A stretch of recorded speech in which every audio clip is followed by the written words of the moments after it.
Coming up on KOTA Territory News at 5:30, Senate Majority Leader John Thune responds to President Trump's $12 billion lifeline for farmers impacted by the trade war with China.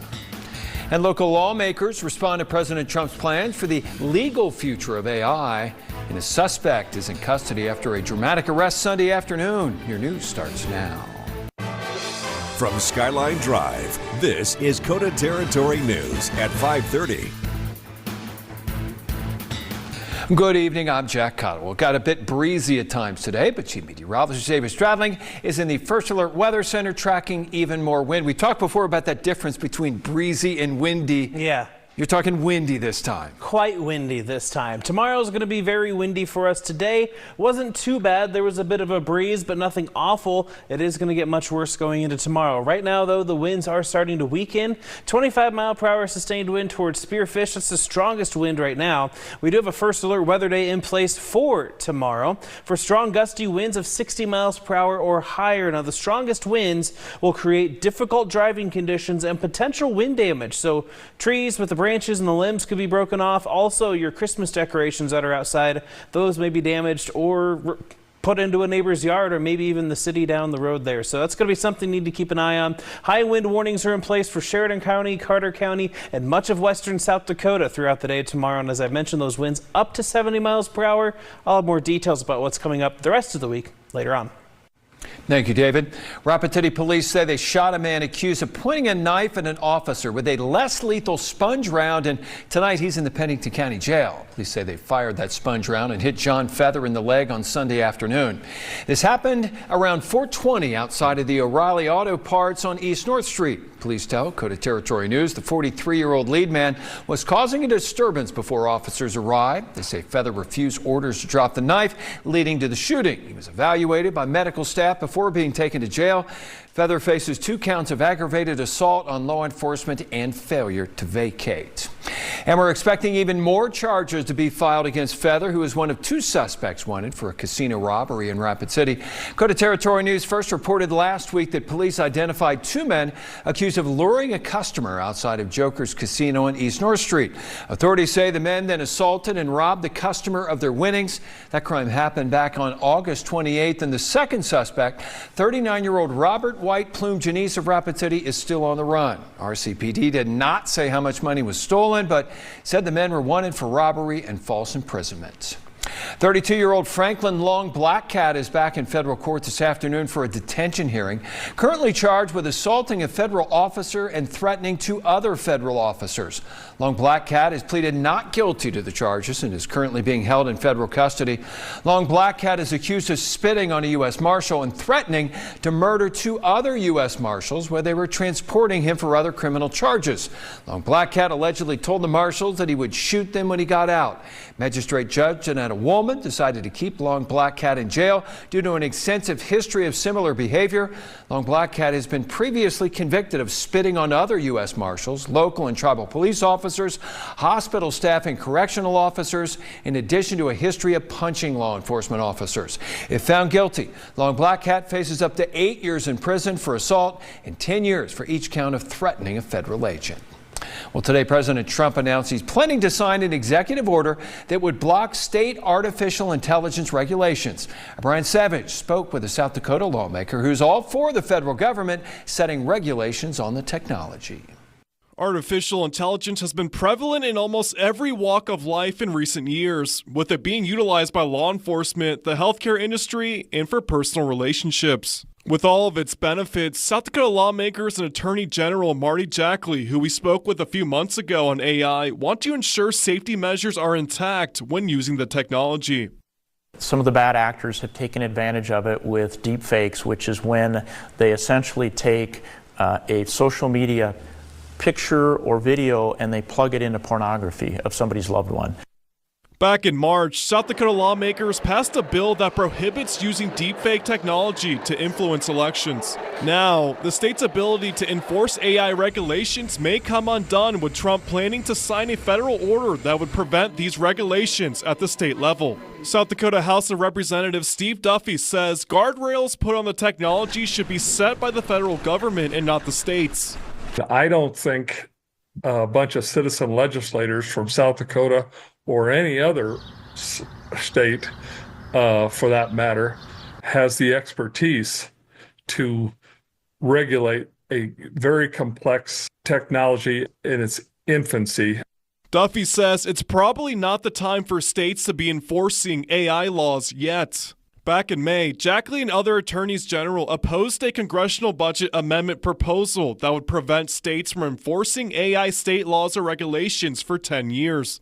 The budget proposal is part of the Big Beautiful Bill. The prohibition of the use of deepfake technology isn't the only law that South Dakota has in place. State lawmakers in 2024 passed a bill that revised definitions of child pornography laws and criminalized child pornography being possessed, manufactured, or distributed. In Rapid City, Brian Savage, KOTA Territory News. Senate Majority Leader John Thune has issued his words of support for President Trump's $12 billion farm aid package.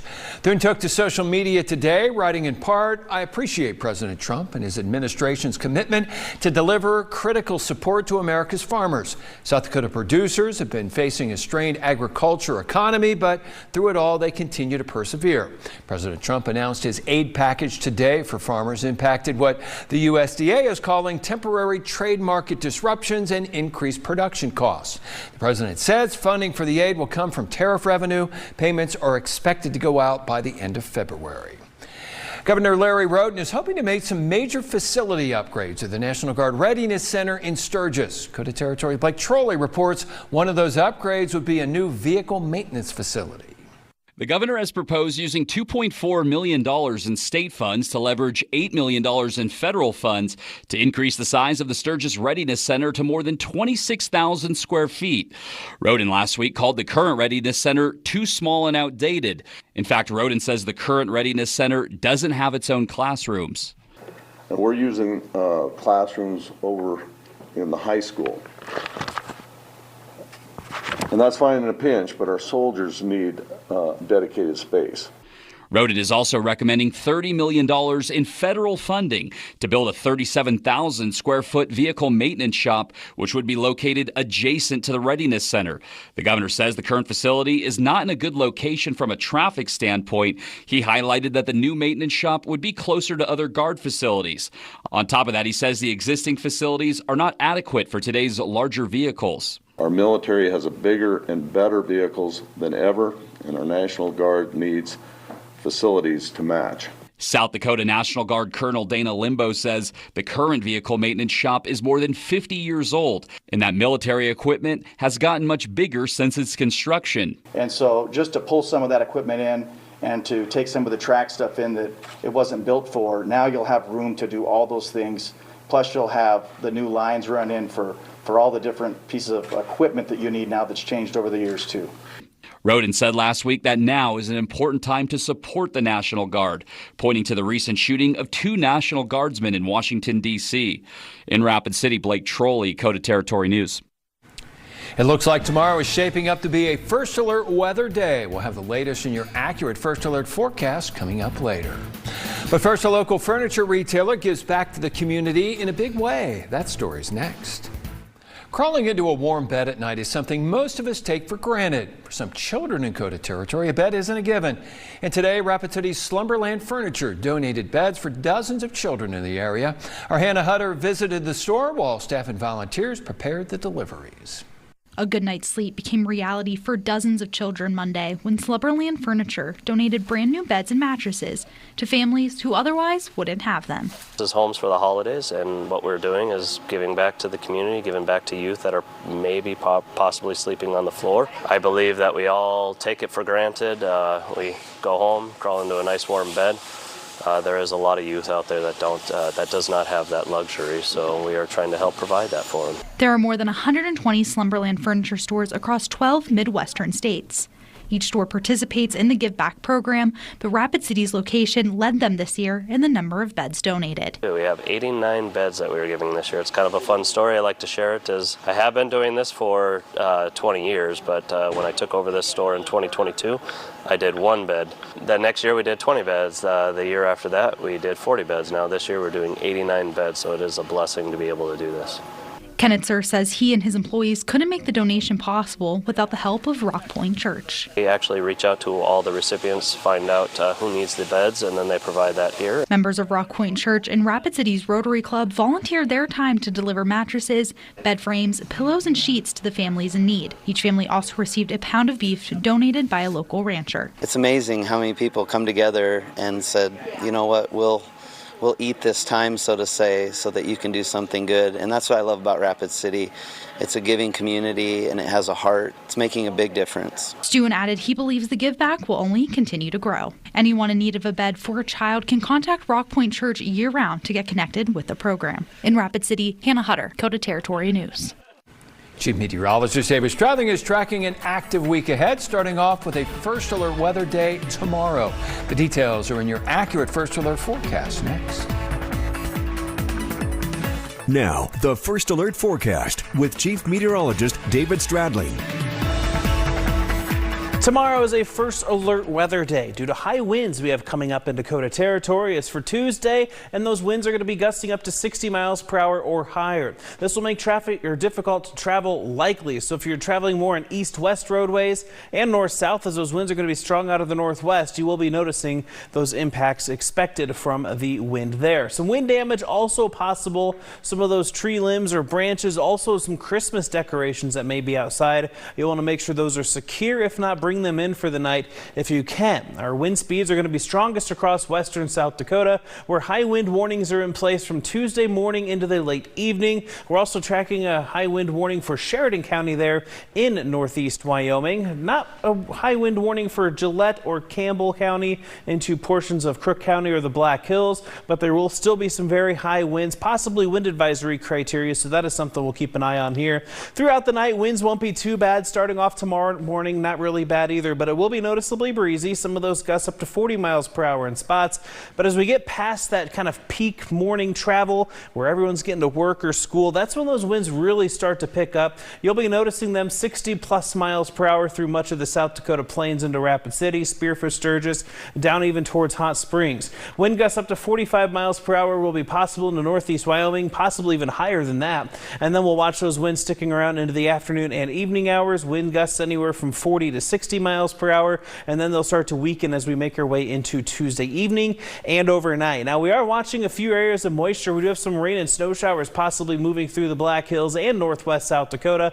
A couple more rounds of showers will be possible throughout the night. And as we look off towards the west, we have multiple clipper systems that are going to be moving into our region. That'll bring plenty of chances of rain and snow showers. So looking at our hour-by-hour forecast, we'll have rain and snow showers primarily north of I-90 this evening, possibly down into the Black Hills at times. But throughout the day tomorrow, another round of rain and snow showers will be likely. Now, as we make our way into Wednesday, things are quiet starting off, but we will be noticing some of those rain and snow showers moving in midday and through the afternoon. We'll also keep a few of those showers around as we go into Wednesday night and Thursday morning. Something we'll keep an eye out on for you as we make our way towards the end of the week. Now, for Thursday, we have kind of the highest uncertainty in terms of temperatures. There is a boundary that's going to be keeping some of the warmer air around. However, if that gets pushed a little farther south, we may be talking about a little bit cooler temperatures for Thursday, but what's likely is an Arctic blast that's going to be moving in. Thankfully short-lived, but by Friday we'll have high temperatures in the single digits, teens and 20s. That'll continue into Saturday, so that rain on the South Dakota plains Wednesday night into Thursday will mainly stay north of I-90, but snow showers are likely Thursday night throughout the day Friday night and into Saturday morning, and this could bring some accumulations to Dakota Territory. It's going to be that really light and fluffy snow, especially Thursday night into Friday. So we'll keep you updated on that as we do get closer. Tonight, temperatures are going to be in the 20s and 30s. High temperatures tomorrow make their way into the 40s and 50s. Very windy but warm. Kind of hard to enjoy that warm air with all that wind. Showers likely throughout the day. Some snow showers mixing in as well. The next 3 days across northeast Wyoming will keep those temperatures in the 40s and 50s. A few spots flirting with the upper 30s, similar to the Black Hills. Very windy tomorrow for the northern Black Hills. And then for the South Dakota plains, you'll notice cooler temperatures, especially towards northwest South Dakota Wednesday into Thursday. For Rapid City, while we are cold Friday into Saturday, the warm air will return with above average temperatures Sunday into Monday with highs back in the 40s. And today's a good time to get out there and see what might blow away and lock it down. Yeah, it might not be a bad idea this evening to kind of pull that inside or get up a little early. Tomorrow is the worst of the wind, will likely be 9 a.m. and later. All right, good deal. Thank you very much. We'll be right back. And now, KOTA Territory Sports, sponsored by your local Ford stores. Good evening, everyone. We start with some sad news this evening as Post-22 superfan Tim Lay has passed away. If you've been out at Fitzgerald Stadium, you've no doubt seen or heard Tim cheering on the Hard Hats from his seat right next to the dugout. The games will go on next season without him, but things won't quite seem the same. Tim died just 2 weeks shy of his 73rd birthday. On to matters on the court, the USD women's basketball team has gotten off to an impressive start this season. The Coyotes split a pair of games in last week's 7th League Big Sky Challenge and check in with an 8-2 record. Rapid City Central product Josie Hill has joined the Coyotes for her senior season and has played well for head coach Carrie Amey. Hill is averaging 8 points and 5 rebounds a game. Coyotes return to the court tomorrow night when they play at Bradley, and Coach Amey has been impressed with the way her team has finished games this season. Yeah, I think part of it is due to this team's ability to kind of learn throughout the course of a game and continue to be coachable and listen and make adjustments and also they continue to compete every possession to the point where I feel like they're actually stronger at the end of the game. You know, I mean, sometimes people talk about strong starts, and we definitely want fast starts, but we also want strong finishes. And you know, this team has proven that they're capable of doing that, and I think it's their ability to kind of lock in and stay focused and, like I said, continue to learn throughout the game. The local high school girls basketball season tips off tonight. The Hill City girls are at home to take on their rivals from Hot Springs. The varsity game is scheduled to tip off at 7 o'clock. The Stevens girls are also at home tonight to take on Douglas. That game starts in just a few minutes at 6, and I'll have highlights for you at 9 and 10. Well, let's jump on in for another edition of Big Ol' Fish. And this evening, Breaking Low is our featured angler. Breaking reeled in this nice-looking 19-inch walleye out of the Bellefouche Reservoir. Congratulations, Breaking, and best of luck in the rest of your fishing endeavors. You too can be featured on Big Ol' Fish. Just send us your picture by using the Submit Photos link at KOTATV.com. Make sure and give us the name of the person who caught the fish, what kind of fish it is, how big it is, and where it was caught. Get those pictures in, and we will get you on Big Old Fish. Nice looking fish there, caught by Breaking. Good looking walleye. All right, tonight, Monday Night Football. We've got it for you right here on ABC tonight as the Chargers take on the Eagles. Should be a fun game, a battle of two playoff hopefuls tonight. And we have the finalists now for the Heisman Trophy. Notre Dame's Jeremiah Love, Indiana's Francisco Mendoza, Vanderbilt's Diego Pavia, and Ohio State's Julian Sayin are your 4 finalists. The winner will be announced on Saturday, and my vote is in for the Heisman. And FCS playoffs, USD won. They're going to Montana on Saturday. We'll have more on that later in the week. That's a look at sports. All right, so if you still have leaves laying around the yard, maybe they'll all just blow away. They might blow into Nebraska, Jack. We have high wind warnings in place and a first alert weather day for tomorrow. That's for those wind gusts of 60+ miles per hour, making driving difficult and the potential for wind damage. High wind warnings for Sheridan County, Carter County, and through much of western South Dakota outside of the Black Hills. It does include Spearfish, Sturgis, Rapid City, Hermosa, and Hot Springs right along the foothills there. Very windy conditions for all of us, even if you're not under high wind warning. We'll be in the 50s Wednesday and Thursday. Thursday is questionable. We're going to keep a close eye on that temperature there, but some rain showers are possible each day going throughout Thursday. Some snow showers Thursday night, Friday, and Friday night could lead to some accumulations with very cold air moving in. At least the wind is on the 57-degree day, not the 17-degree day. You're not wrong. All right. See you tonight at 10. Thanks for watching KOTA Territory News, your local news and weather authority.